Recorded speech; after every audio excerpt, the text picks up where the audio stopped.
Mark and Clarity, I'll pick on you for a moment. Did you have a chance to kind of wind in to the meeting today a bit? Yeah. Good. Yeah. Tell me about Yeah, it. we had a difference of opinion as to how the arms move, or if they don't move, in the Persian Immortals March. Oh, right. Yeah. Yeah. So hold on. Let's do this. Let's tell the camera to back out if it'll do it. It won't do it.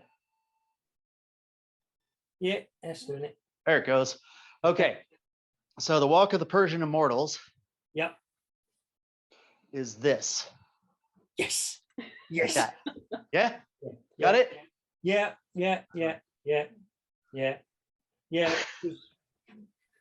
Go on, just you want to say what you did? I didn't move my arms. Aha. It was like, hang on, grab all that. So she had hands like that and was walking, right? Oh, I see. And I said, no. You're supposed to move the hands to keep pointing at the toes. No, you're not. Yes, you are. No, you're not. So yeah. So yeah. That's a different kind of immortal, Clarity. That's zombies. Yeah. Right. They can also walk for miles, I guess. It is actually. Yeah. The zombie immortals. Oops. Right. Yeah. So we planned to try to do the first lesson of electrobics beforehand. Yeah. We got sidetracked on what was the correct way to do that walk. And now let me pause you there for a moment. Yeah. Because this is something you can solve, right? It's either true or it isn't. Yeah. Now, granted, the times back then were quite a bit more conductive than they are today. We live in a dispersive, expanding time. Yeah. But you can still walk around the block and try it both ways. Right? Yeah. That's the eminent way of approaching it. Yeah. Then you don't have to take my word for it. Sure. Yeah. Well, what we did is we both tried it both ways. Yeah. What we found was that it was still charging. Well, so that's going to bring you gold if you do that. Do you know gold movements? Like everyone in the Emin learned this kind of silver movement, right? Yeah. Do you know the gold version of that? Remind me. It's sharp, like this. Ah, right. Okay, or left hand. I should actually do that. Will invoke a gold atmosphere. Okay. Platinum, palms coming in this way, and then out because platinum is an arch. You see, my camera's going to freak out every time I gesture, but it's this way. Oof. Just got to shiver up my spine. Yeah, with that. Yeah. And what comes beyond platinum? I didn't know anything was beyond platinum. That's because it didn't used to be. Yeah. It wasn't in the perspective or in the permission. Right. It's iridium. Iridium. IR. Right. What it means, IR, is that it is a solar or sun level, I should say, condition that becomes available on the planet, right? And this is where you start getting into things like plasma atmospheres that you can actually breathe, you see, because you can't breathe in a plasma atmosphere as you are, right? You need to be a dragon, don't you? Huh? That's the idea there, right? The fire-breathing dragon. I see all kinds of wheels turning now. Right. Do you want to hold that up to the camera? Yeah. That's is that going to come out? No, it's kind of right. Hang on. Yeah, it's a brittle silvery white sort of. Yeah, it's in the same sort of group as platinum. Yes, it is. So platinum is atomic number 78, iridium is 77. Mhm. Curious that it goes backwards, right? Isn't it? Yeah. I mean, we've got silver, gold. Do you think there was ever a time that it was copper or iron, or lead? Maybe. What do you think? I'm talking about permissions that are available, Yeah. that get inducted. That's the right word. There were. Yes. Just Still trying to- okay. It's Yeah. it's still quite easy, to connect to a copper thing, right? A copper atmosphere, or induce a copper atmosphere. Oh, But yeah, of course, you have of to course, deal yeah. with the side effects of it. Yeah. Because it's well, it's ancient. Yeah. Yeah.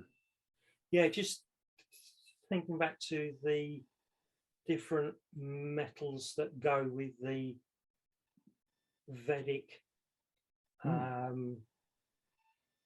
great year, or which had iron, copper, silver, and Sure. gold. Yeah. Yeah. Now we're not going to get a hafnium era, at least to my knowledge, right? There's certain ones that are for the planet only, Right. not for human consumption. You see, but what does it take? Well, I mean, back in the early days of the Emin, right? Platinum was like that's the apex. You got your silver, you got your gold. What's a platinum? Well, what was the first platinum like religion? Do you know? No, I don't. Yeah. I could guess that it would be one of the Indian religions. Krishna is the first to touch that. Yeah. Right. Well done. Hi, Morris. Ah, hello, Amaris. See, alert. Let me know when someone jumps in. Yeah, because Yeah. I just have a little tiny row of names there, so I can't always tell. Sure. Right. Yeah, but touching it and actually embodying it is two different things. You see, because Krishna, you have to go through a whole bunch. Do they have those lollipops there with the candy on the outside, right? The lollipop on the outside, and then the Tootsie Roll or whatever material on the inside. Yeah, do they have those there? Have you ever heard of that? No. Yeah, it's a candy here, and there used to be a commercial. How many licks does it take to get to the center of a Tootsie Pop? That's what Krishna is, right? How many licks would it take to get to the center where lives that platinum aspect of things? Yeah, take a lot, actually. There's a difference between it being exteriorly platinum and having at its core that sort of platinum essence. Everyone do this. Everyone put your hands back to back, okay? Back to back at solar plexus level. Move your fingers, if you can see how my fingers are moving, yeah, kind of like that. And bring it up in front of your face until your elbows are about at eye level, and then scatter down around your aura. Whew. Yeah. Do you feel that? Do you feel that tingle in the back of your like it's like an electric shock, but a cold, like when your scalp clenches. You know what I mean? Try it again. Try it again. Yeah, you'll feel it. Okay. It's good to have experience with these sorts of things.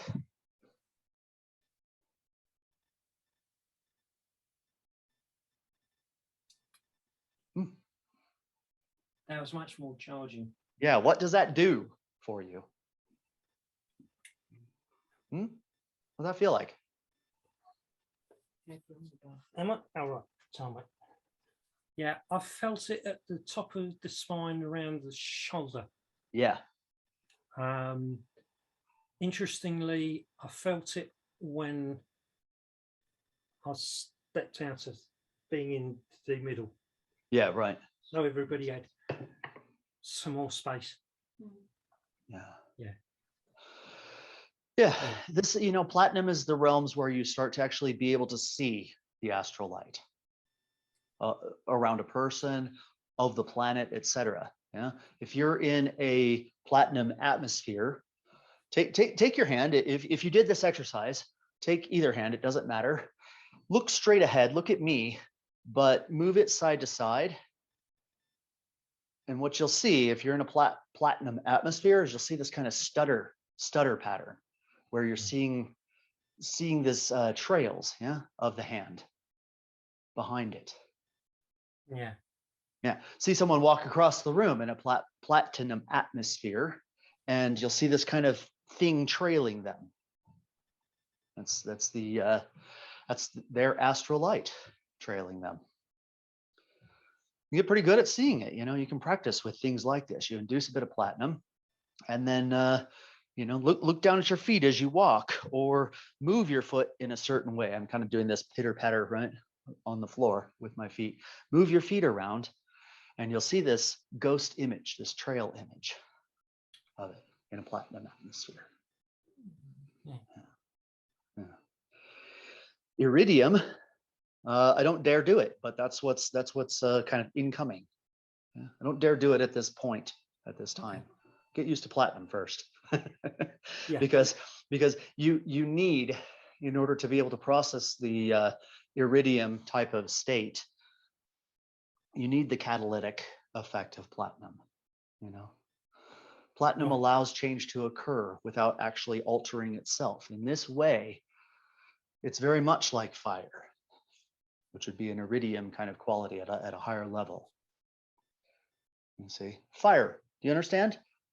Platinum, they put it in exhaust lines, don't they? Because of whatever's not burned as it comes out of the combustion chamber, whatever's not burned gets catalyzed into something safer for the environment. Yeah, than free floating nitrogen and free floating, carbon monoxide and so on and so forth, with hydrogen particles hanging around, all that type of stuff. It combines them into something still not healthy, right? But it's safer. It allows, because of the heat of the exhaust, it allows a reaction to occur, but it doesn't use up the platinum.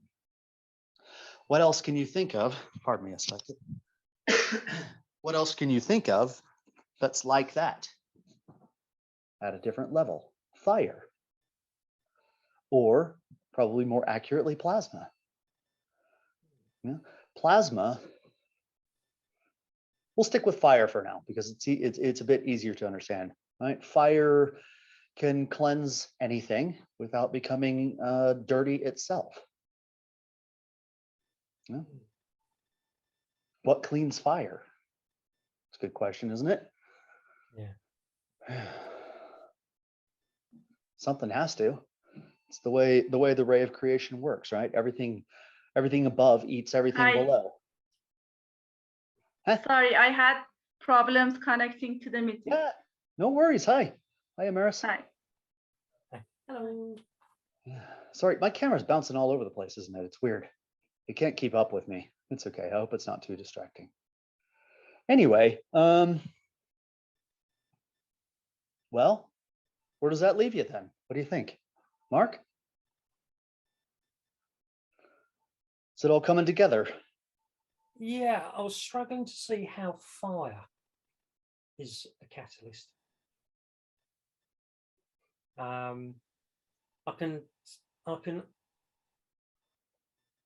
understand how platinum is. Mm-hmm. Yeah, fire's not exactly a catalyst, right? Yeah. It's the effect.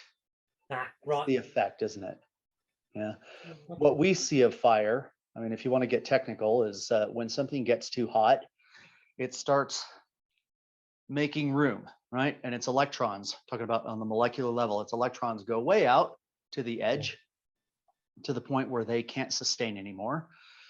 because of the additional energy in each molecule, and then they collapse back in. And when they collapse back in, they kick off a photon. They emit light. Yeah, there's a whole personal development lesson in just that aspect there. Yeah, we don't seek after money, sex, and stature here, do we? It's light, love, and life. It's things like that, things of that nature. Yeah, light. What does that mean? Hi, Jeff. Hi, Molly. Yeah, right. Ah, Jeff and Molly.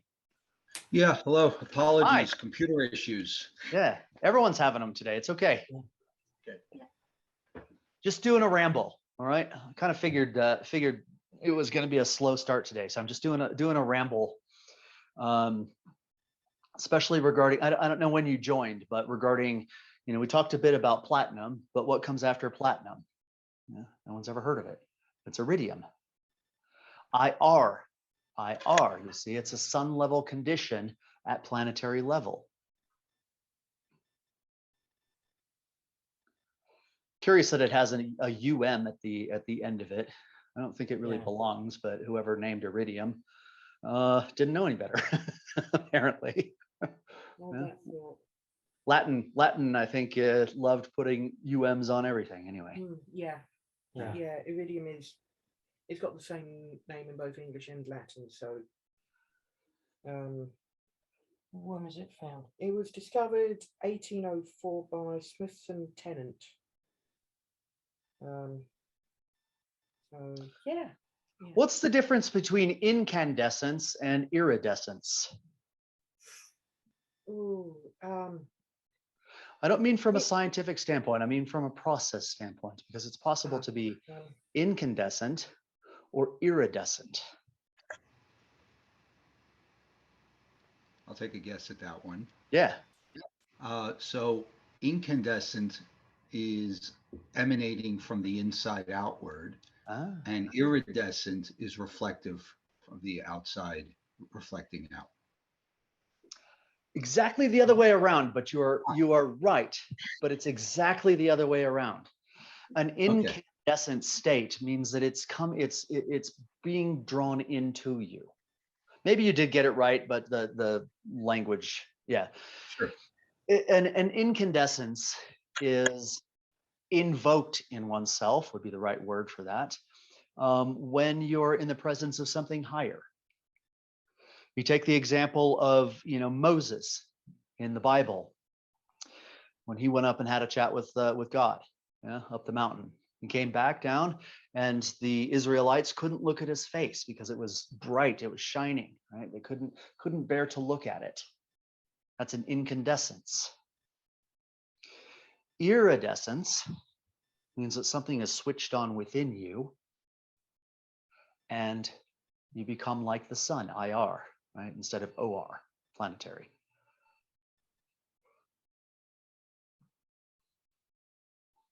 Didn't know any of this was going to come up today. Good. So yeah, what about this? Who wants to reheat some of this from last week for me? Yeah. Can you see it? Am I zoomed out or zoomed in? I can't tell anymore. Let's see if I can get this camera to cooperate. Zoomed in, but I'm just gonna change. Yeah. Right, it's better. I have to stand like Vanna White, so that the camera tracks. Remember this? Yeah. Oh, blimey. My brain is trying to remember all of it. I remember some of it. But... We were born like this, aren't we? I'm forming the shape of a pentagram. We're born like this. Yeah. There's the possibility of becoming this. I did add to this symbol, by the way. Before I had all 5 points touching, there is actually something in each person that's capable of doing that, right? If they're all touching, then it's a fixed condition. And God forbid that we ever get to that point where they're touching, because that means that the possibility for human has been extinguished. Yeah. So you can't quite see. Mark, I'm trying to answer your question or your petition. Which one? Well, you sent me an email asking if I could go into this a bit further about how you get from that to that to that to that to that. Oh, that's right. Yeah. Yeah, I can't quite see on the blackboard. Is that a circle? This is a circle in the center. Yeah. Yeah. Right. What is that part of a person?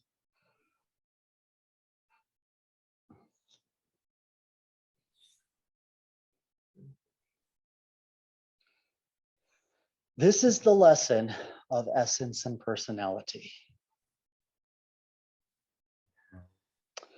When a person's born, you know, I could have done it this way, right? I could have started, we'll start here. That's you when you're born. You're just essence. Yeah. You ever look into just the pure, absolute pureness of a baby's eyes? It's just essence. That's all it is. And they have likes and dislikes even at that age, don't they? Yeah. Yeah.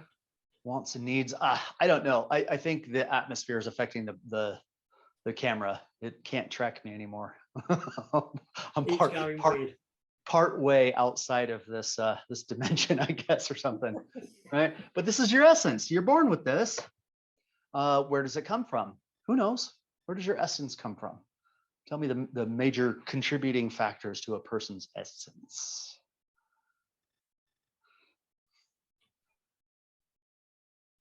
You all should know this by now.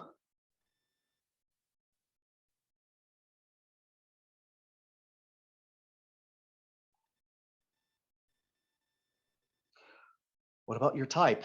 Astrological type. Does that play an influence on your essence? Yeah. Yes. Yeah, absolutely. What else? Heredity, your family tree, your bloodlines. And I'm not talking about necessarily the blood that pumps through your veins, although that is a major aspect of it. But you have this family tree, right? Did you know people, I mean, the most common event as far as reincarnation goes, and even recurrence goes, is to be born as the grandchild, or you know, the cousin or the uncle or whatever the case is. You know, they just keep like hopscotching throughout all eternity, these family lines, these bloodlines just keep hopscotching. Yeah. And it's almost as if someone, you know, you've got this family tree here, and at some point in time someone falls out of the tree here and decides, okay, I'm not going to be the grandfather anymore. I'm going to go back and be the uncle, right? And they live out a life like that. And then someone else takes this role, and then they fall out of the tree here, and that part, you see what I mean? It's this, this poor camera. I think the camera agrees with you. It's saying, I know. Yeah. Right. Well, technology day. You see? Yeah. What else? So you got heredity, you've got astrological influence. We'll give you another. What radiates upward from the planet itself at the time you're born? The radiation of the land itself. That's another aspect that influences your essence. It's the planet's contribution to you. The astral light. Yeah, go ahead, Jeffrey. So would a soul engagement also come into play in this conversation? Depends on what you mean by a soul engagement. Tell me what you mean. So when I look at that family tree analog, you know, the idea of soul groups, you know, some preconceived, you know, pre-communication, you know, like, hey, this time I'm going to be the father, you know. Yeah, right. Yeah. Right. You know, How you get even, isn't it? What's that? How you get even, isn't it? Yeah, exactly. So be a good be parent. playful with it, but the idea is that if we're incarnating for lessons, you know, karma's in here as well, but I kind of want to bring it a little larger. And it's like, if we're here to engage and, you know, basically service evolution as a process, then in there's a purpose, right? Just by kind of logic of that, right? So in there, I'm not talking about personality-based purpose. I'm referring to soul, or perhaps I'm asking, essence-based purpose, where right. if you connect to that original reason for incarnating, would that be a part of one's essence? Well, that would immediately push you into a condition like this. Okay. Okay. This here is the ingredients. Yeah. You go to make a cake. You got to collect certain things. You've got to get, the eggs and the milk and the flour and so on and so forth. Right? You can tell I don't make many cakes, but that's about as far as my cake making experience goes. But yeah, you got to collect the ingredients. And that's what this is like when you're born. Okay. Now, what's interesting about this is that in this condition here, when you've got the circle surrounded by these spikes, that's personality. Now, this is an interesting bit because one of the reasons why each person has a slightly different personality is because it still finds at its core that essence. You see, it's an expression, it's an outward expression. It'd probably be more appropriate to draw it like this, with arrows coming out the top of each of these. Yeah. These are outward expressions driven from propensities found within the essential nature of oneself. Propensities found within the essential nature of oneself, you see? And so in most people, it ends up becoming a rather lopsided pentagram. You got the folks that are moving based, you've got the folks that are emotionally based, the thinking based folks. And so it's going to be this lopsided pentagram, you see, but it still comes out of that propensity that lives in the essence of something. So how does one get from here? Well, first of all, do you understand these 5 expressions here as being the personality? Do you understand that? You go to school, right? And there are certain people that bully you, and certain people that are your friends, and certain people that are, critical of you, and other ones that you can, learn from. And you have these influences of your parents. Do you see that everything goes through this kind of filter, though? You have all of this influence trying to come into you from all different directions, pressing inward. But you're only going to be responsive to what you have a resonance for inside. You see, and then that becomes part of your own personal expression. And perhaps you like the way someone writes their name, and so you develop a signature. Yeah, right around 12 years old. It's interesting. Right around 12 years old, every human goes through this phase where they start tinkering with their signature. Yeah, you've all done it, whether you recall or not. Everyone starts to get that personality intact. And then generally it doesn't really change much beyond that point in time. And I still remember sitting down with a notebook, trying to write it out in all kinds of different ways, sorts of things. That's not essence, though. That is things that I had seen that I then exuded out into my personality, right? That signature. This is what this name will look like in writing. Yeah, we've all done it, haven't we? No? Has anyone not done it? You just write it in block letters like you were thinking of taught? the modern version, which is your social media feed. Right. Yeah, right. Yeah. Right. 12 years old. Curated content. Mm-hmm. Yeah, exactly. Same thing though, right? So yeah, all of these influences come in, and whatever you're susceptible to in your essence is what gets transmitted out, but in a flavored way. We end up having this kind of flavored expression, this personality, right? Oh, what a great personality that person has. Yeah, stupid expression. This is the opposite. This is where you have a chance. If you meet the average adult, their essence is probably no more developed than that of an 8 to 10 to 12-year-old. Yeah. If you were to strip away the personality from someone, if you could do that, you can actually do that. But if you were to strip away that personality from someone, you'd be left with a child, someone who doesn't have a lot of sophistication of essence. I'm not talking about personality sophistication. I mean that it hasn't grown. It stops, it gets stagnated at this stage here where they've kind of got their outward expression going on. They figured it out. Yeah. You have to reverse it. This is where you begin to work on the pentagon that's inside. This is the sealed enclosure. This is where we talk about things like self-observation, but it's never really clear about how you do it.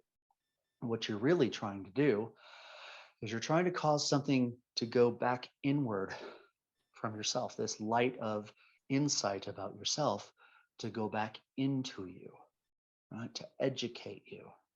Well, psychologists have touched on it a bit, the whole notion of reparenting oneself, your inner child, and going back and rewriting your own history is pretty darn close to the process of getting here. Do you understand? So you start to bring things inward by observing. This is where you can begin to touch on iridescence, actually, in a certain respect, because iridescence comes next. Never mind. Scratch that.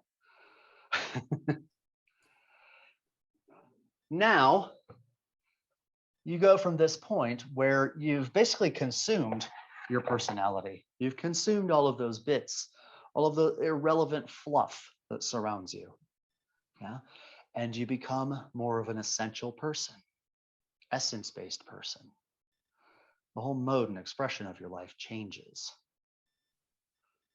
It's like you don't have a personality that you put on for Eminent Way, and then a different personality you put on for work. You can do masks, but the essential element remains the same. Do you understand the difference? Yeah. So to get to here, this is where it becomes very interesting, because really what this is you've got a pentagon in the middle, and then you've got all of these points coming out. And we drew this last time, didn't we? Yeah. What's the nature of an unclosed triangle?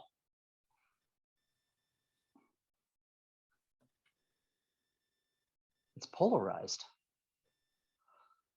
An unclosed triangle is really just another way of saying positive and negative. Right? They haven't found a medium with which to connect. This is why you cannot and should not go from here to here first, right? Because you don't have the equipment to be able to sustain something like this. You have to have the pentagon aspect in yourself. You have to have certain bits of self-awareness and understanding built up, and you have to have an essence that matches your biological age. Only then can you begin to resolve these contradictions. Now, what do I mean?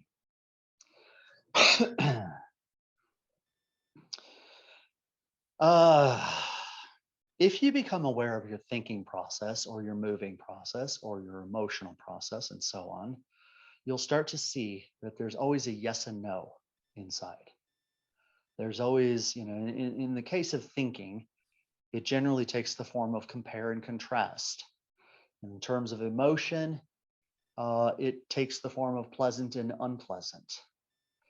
One of the works that you get into at this phase here is to take all of these polarities in each of the various centers and begin to reconcile them, right? So that you don't carry contradiction within yourself. Now, that's very difficult, because we have these, what used to be called buffers. Well, probably still are called buffers, but we have these buffers in ourselves. that prevents us from being able to see our own contradictions. Yeah. Don't you wish someday you could just step outside of yourself and see you from two different standpoints? One, from the creational standpoint, and two, from the standpoint of everyone else. You wouldn't recognize yourself. Whoever remembers seeing a picture of themselves from the side for the first time? Yeah, this way, seeing their profile. I remember when I did. I was in grade school. Someone had snapped a picture, I guess, like a school picture or something like that, and I was turning the wrong way. And I couldn't be convinced that that was me. I didn't think I looked like that from the side, right? I have a very flat face, actually. Didn't know that about myself, right? Because no matter how quick I turn, I can never catch that view. Yeah. But that's kind of what it's like. You wouldn't recognize yourself because we have these images that we've built up about ourselves that prevent us from seeing that. So really, this phase of development is about bringing all of these separate things inward and attaching them to the essence, the core essence, that diamond that sits in the middle there, to be able to provide a neutral vector that's safe, that's based on what you are, not who you are. And I think you should understand the difference now. There's a huge difference between what a person is and who they are. Yeah, but that's this phase here. Now, if you do that, now can you see over here? I'll Vanna White from this side. Yeah. What happens here? Camera's freaking out on me again. You see, you got these two clusters that appear above. It's lost. You poor thing. Poor camera. Did it stop following me? Yeah, see, it's so confused. Yeah. I'll tell you what, I'm just going to point it slightly like this. Yeah. Okay. Right. Now it'll stop bouncing around, hopefully. These two clusters begin to appear. What are those? Do you see? It's not a very good zoom in. It's just three circles. Yeah, 3 circles. Yep. 3 circles here and 3 circles here. Right. Okay, listen, you know what these are. So I've already said it. They're the 5 centers, right? So therefore, what would those be?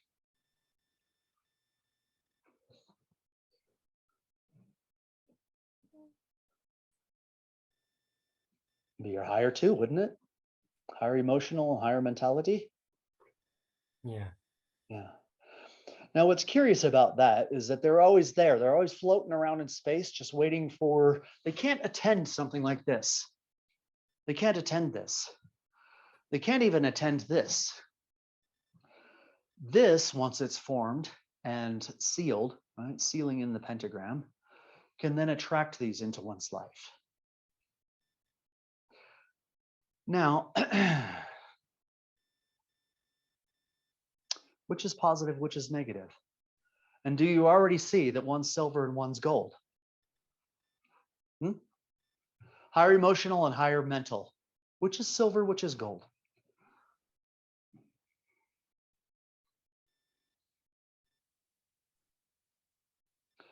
Which is positive, which is negative? It's an easier place to start.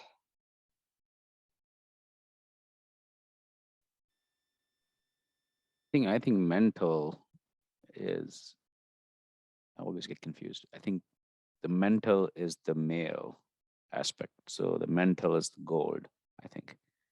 So this is, your thinking is correct, that there is this reversal, this mirror image kind of thing that takes place between higher and lower. All right. There's this kind of, it's obviously not entirely true, but this idea that ladies tend to be, please don't get me in trouble here, I'm not trying to get in hot water, tend to be more emotional, and gents tend to be more mental, right? It's this kind of notion. It's not always true. But when you get to those higher realms, it flips. So the mental aspect is actually feminine. I should say the higher mentality. The lower thinking center is a masculine thing. The higher is feminine. And emotion, higher emotion, is a masculine thing. Yeah, it's able to go out and connect to things. It's thrusting into things. Yeah. So emotion, higher mentality. You've got plus and minus, and you've got silver in the case of emotion and gold in the case of mentality. Weird, right? You might expect it to be the other way around. What happens next? I'm just going to take you on a journey. I'm kind of getting it. No particular rationale, but is there an oscillation at that higher, in the higher mental and higher emotion? Oscillation of what nature? Within themselves? Or with each other, so that the polarities are versatile. Yeah. Well, no, not exactly. Because we're not really talking in the realms of male and female, but transmissive and receptive. And so it's like a couple here, right? That attends to you, attends to your life. Now, this should explain why you need a body in the first place, because you can't neutralize it without it. You can't neutralize that positive negative. They'll just get together and blow each other up.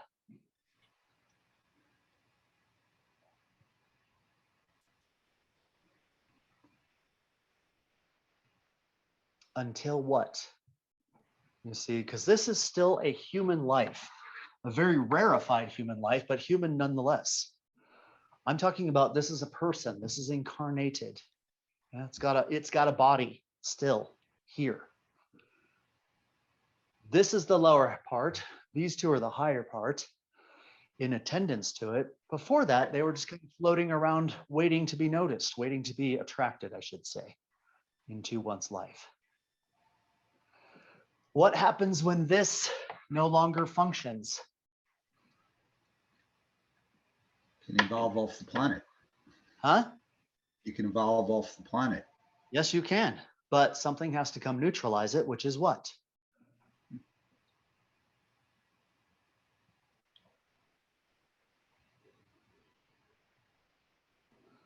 Its nature would be platinum, wouldn't it?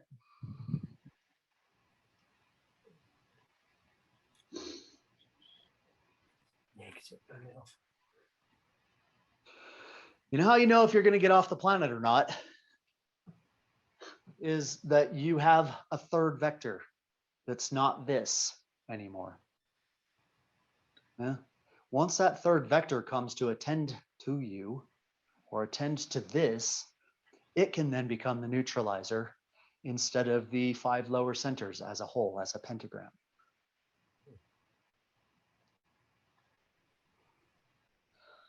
I will let you all struggle with what it's called, though. There's a higher mentality, yeah, higher thinking, higher emotional. What would this platinum aspect be? What would it be called?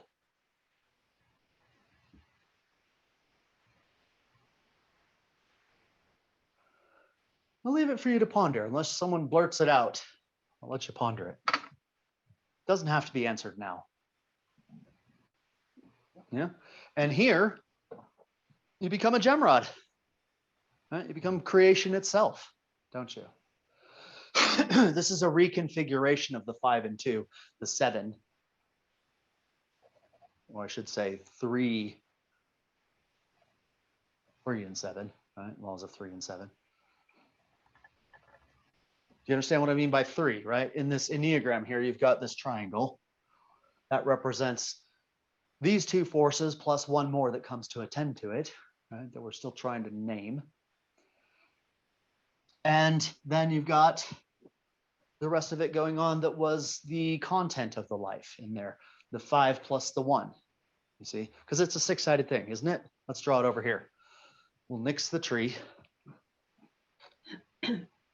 I'm going to move the camera. can't keep up with me anyway, can it?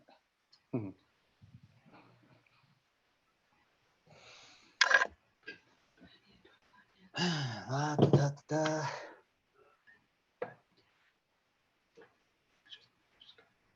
How many points is that? 1, 2, 3, 4, 5, 6. Yeah. Now, when you take the pentagram, it's got a sixth implied, right? Because you've got 1, 2, 3, 4, 5, 6 in the middle there. This is just an extended way of drawing that, right? That says this is a developed pentagram, and something else then comes to attend it, this force of 1, 2, 3. Higher mentality, higher emotion. I almost blurted it out. Who has it? Huh? Instinct? No, it's not related to one of the centers. Oh. It can be called See, I always want to give. Because if I don't give, I don't get more, you see.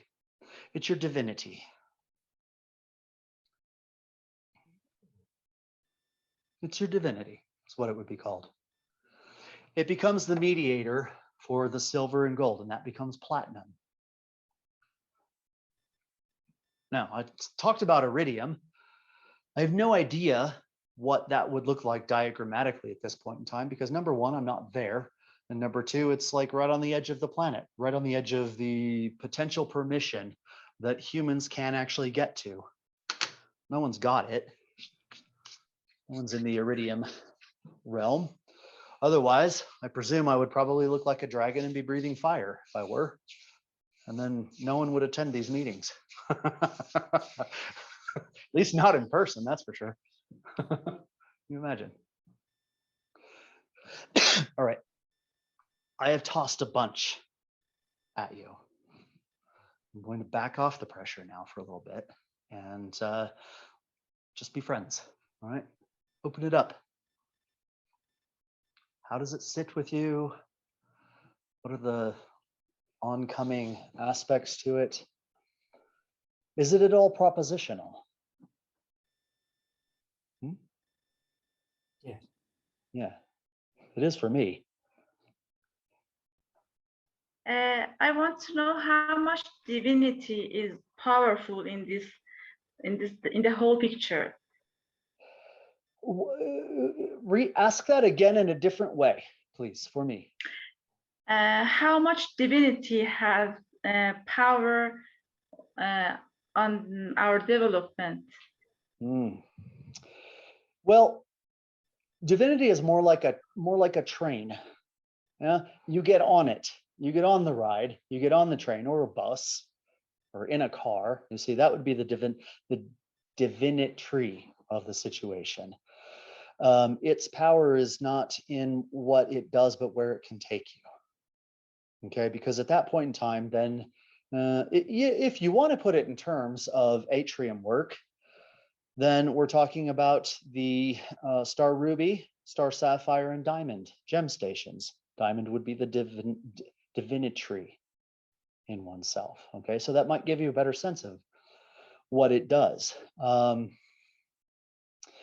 the thing is it won't attend unless it's ready, unless these two are already in attendance. I moved off camera. Apologies. All right, listen, I'm going to have it follow me again. Yeah, okay. Good. So it won't attend unless these two are in attendance. It will come to mediate. Otherwise, you have such a painful life, such a painful conflict going on in oneself. Yeah. If you have a fully developed let me correct that. It already is fully developed. Right? Those aspects of you are fully developed. They're just not in attendance. Okay. Once they become in attendance to you, it's terrible conflict within oneself. Yeah, because it needs that third part to be able to attend to it.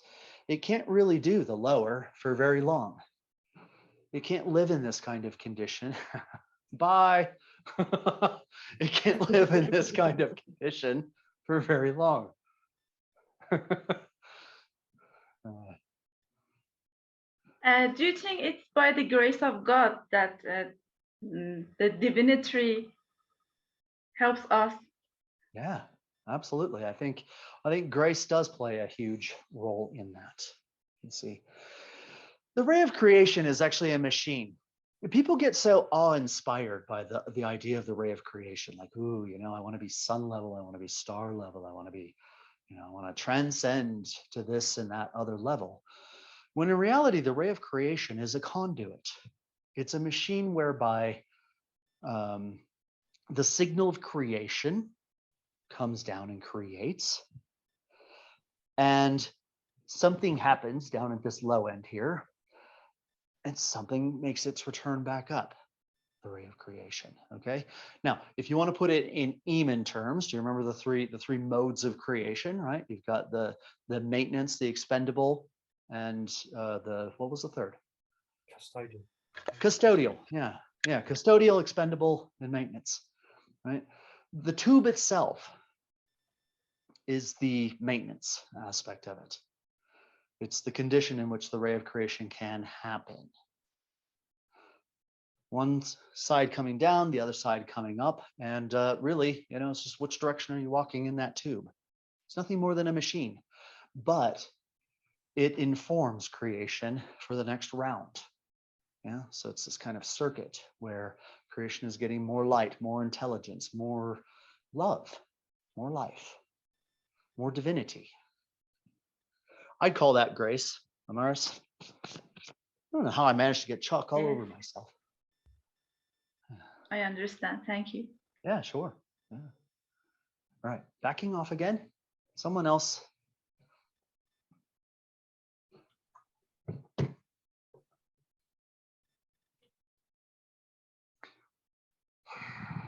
Mark, what's stirring in you? I can't see you, but I can see you. I'm feeling absolutely smashed. Really full. Yeah, maybe I shouldn't do my work before before these, right? Because I come in all charged up and ready to go. No, it's fine. Because we all need to build our staminas up. Yeah. But yeah, I do. I feel absolutely full. Came very close to going off camera for a few minutes just to lie down, so as to download it. Yeah, right. Let that Cath star drain, yeah. Yeah. Yeah. Huh. I don't know what to say at the moment. Yeah, it's okay. Yeah. It's in you anyway. It's lodged in you. Okay. Yeah. So I think, I mean, only a fool will take a journey without knowing where he's going. Yeah. Yeah. So in order to, I don't know, you know, maybe some of this is for the future anyway. You might find it useful in the future. Yeah. Gosh, I mean, last time we were talking about platinum, you know, that was the apex in the 1970s and 80s and 90s, wasn't it? Platinum, right? And now we're already talking about iridium as the new apex. We start at platinum, really, and I'm sure something comes beyond iridium. I just can't get there yet. I'll keep doing my best to do so, but yeah. We live in a new world, ladies and gentlemen. Yeah. Everything, if you look around at the news and everything that's going on in the world, it really looks to me like a flushing, a great flushing out of what's no longer useful for creation, no longer useful for humanity, no longer useful for our evolutionary track, mission, should you choose to accept it. Who can answer this for me? Why is evolution not compulsory? Have you ever thought about that? Do you know what I mean by compulsory? Like What I mean is, why is it not a mandate of creation that you and you and you and all the rest of you evolve? Because it's something that a person needs to choose. Okay, you're right, but why? Why does it have to be the choice of the person? Because without the right sentiment, what direction would a person head in? That's right. That's absolutely right. It's a safeguard. Yeah. Because if it was a mandate, that means that anyone can do it for any reason. And that would pollute the ingredients of the ray of creation. It's a filter. Very, very intelligent one, actually. Very intelligent filter. Yeah. But yeah, it has to be.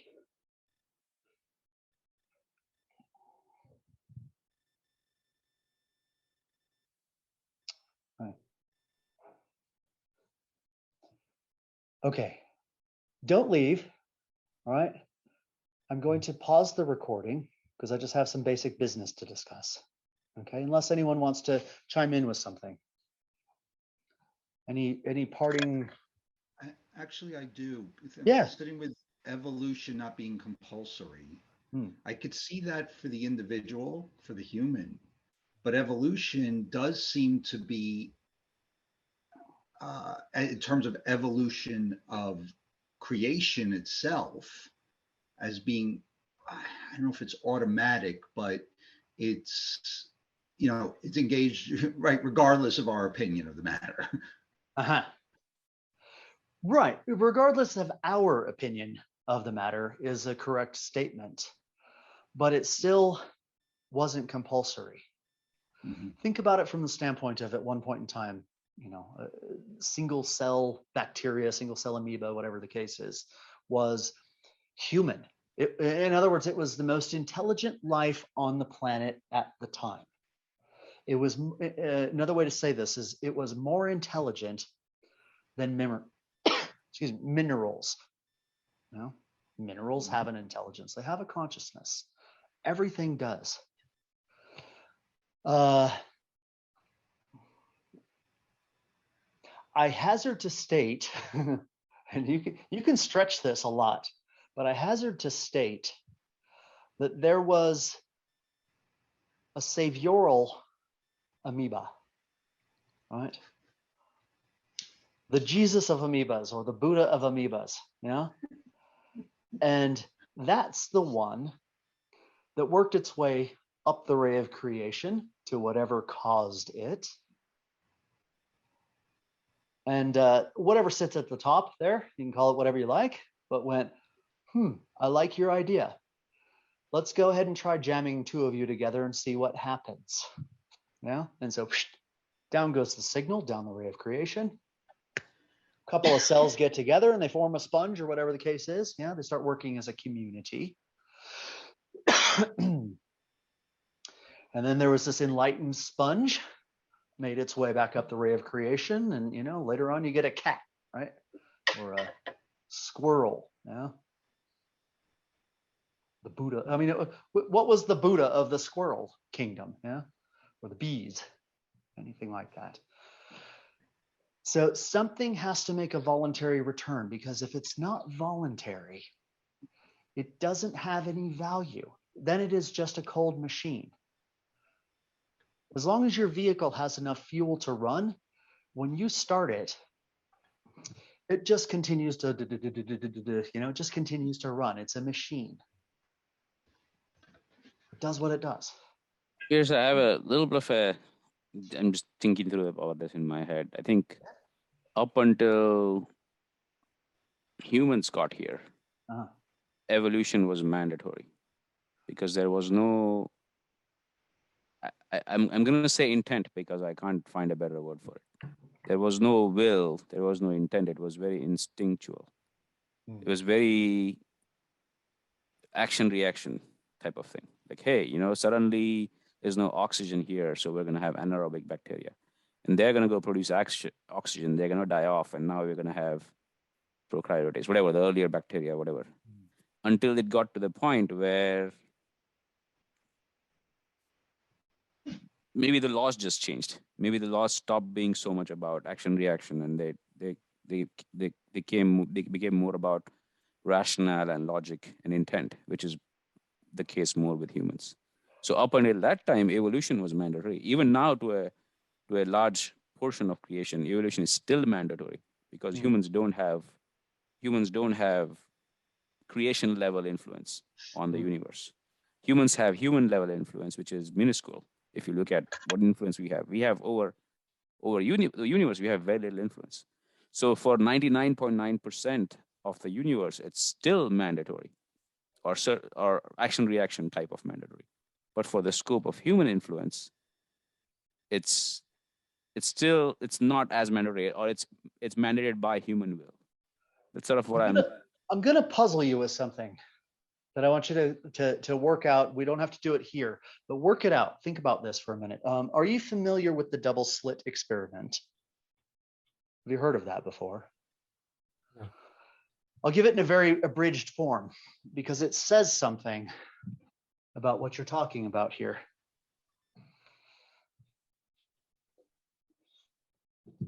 In the 1800s, scientists wanted to figure out if light and electrons and everything else was more like a wave or more like a particle. Okay, and so they set up this. It's going to be really difficult to do this in 2 dimensions. They set up this experiment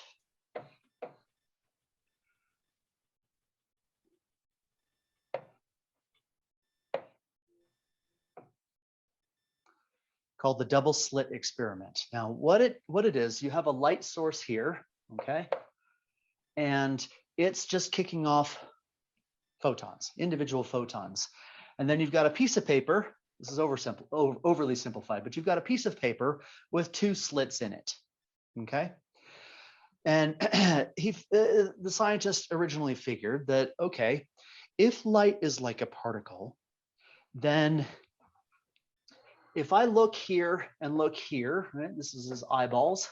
If I look here and here, each time one of those photons goes through, I'll either be able to see it come through this slit or see it come through this slit. And on the other side, I'm just going to get a little pile of them here or here, depending on which slit it went through. And it worked. It was true. But then he removed the detectors to say, okay, which one is it going through? And just looked at the result. And much to his surprise, they stopped behaving like this and started behaving more like waves. Like if you were to drop a pebble into a pond and it was to go through, the wave would go through 2 slits, it would create 2 waves on the other side, which would interfere with it. So in other words, and you know, please go read about it. It's a better explanation than what I'm giving now. I'm just giving the kind of base idea of this, that quantum physics was born on the principle that matter behaves differently depending on how you look at it. Yeah, if you're not looking to see which hole that photon or electron goes through, then it acts more like a wave, and it actually develops this what's called an interference pattern on the back, on the detector. If you decide to try and look and see which hole it goes through, not only do you observe one or the other, but it also has a different effect back here. And so what that says is that consciousness itself is a fundamental aspect of reality, of creation, of, you know, our perception of things is what makes it so. A quantum physicist will tell you strange things like, if you close your eyes, the universe disappears, and once you open them again, it reappears and is suddenly there, right? But until you do that, Schrodinger's cat and all this, until you do that, it doesn't actually exist. It's just a potentiality of existence. Now, you might say, okay, that's a neat way to look at it mathematically, but in reality, experiments like this show that that is indeed kind of what's going on, what the case is. So now take that back to the original idea that you proposed, that everything was automatic up until humans got here. Because that would sort of indicate to me, if this is indeed the case, that something had to be conscious and watching it the entire time. Otherwise, it never would have evolved, never would have changed. Don't worry about it now, but just kind of, take it and struggle with that one a little bit. You might find it interesting.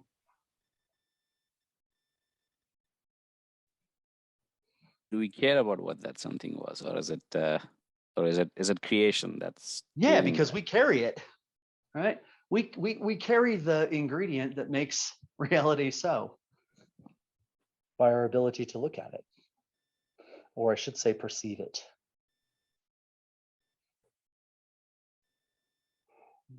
Yeah.